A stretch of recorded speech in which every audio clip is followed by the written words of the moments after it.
severe thunderstorm warning for southern Fairfield County, northern Hocking County, southeastern Pickaway County until 4:15 p.m.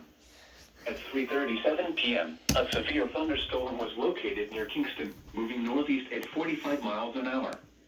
Hazard, 60 miles an hour wind gusts and $half-size hail. Wasn't that from Source, Musk? radar indicated. Impact, Oh no, that was just now. hail damage to vehicles. Alright guys, we're possible. gonna get a double header. So we're Wind getting damage to to trees EAS and power lines. 61. Locations impacted include If I can find my marker, that Lancaster, is. Logan, Bremen, Hideaway Hills, Stoutsville, Sugar Oh Grove, yeah, I forgot I gotta Halton, upload that. Buena Vista in the Hocking County, Hideaway Hills, Whistler, Clearport, North Bern, Enterprise, Rockbridge, Oroville, and Lake Logan State Park. Okay, we're getting a double header, so that's for sure. Here we go.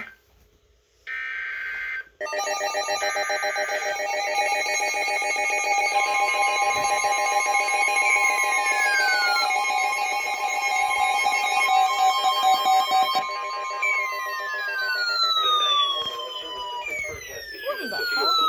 I just turned it off. Southwestern Muskegon Makes sense. County until 4:15 p.m. Okay, I'm gonna have a lot of videos to upload. Thunderstorm was located near Somerset, moving east at 40 miles an hour. Hazard, 60 miles an hour wind gusts and $half-size hail. Source, Of course, it's radar from indicated. Muskingum County.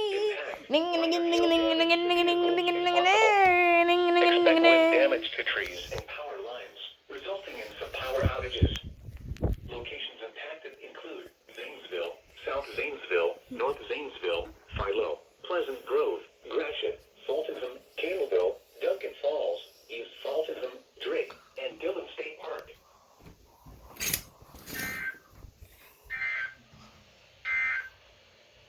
The National Weather Service in Wilmington has issued a severe thunderstorm warning for northeastern Warren County, northern Clinton County, southern Greene County until 4:15 p.m. At 3:30 p.m., a severe thunderstorm was located near Lebanon, moving east at 40 miles an hour. Hazard, 60 miles. Okay, you guys, I'm gonna have a lot of videos to upload. Obviously. Oh my god. Minor hail damage to vehicles is possible. Expect wind damage. Okay, it's making me play music because I don't want to get copyright. Locations impacted include Mason, Lebanon. Alright, you guys. I'll be back.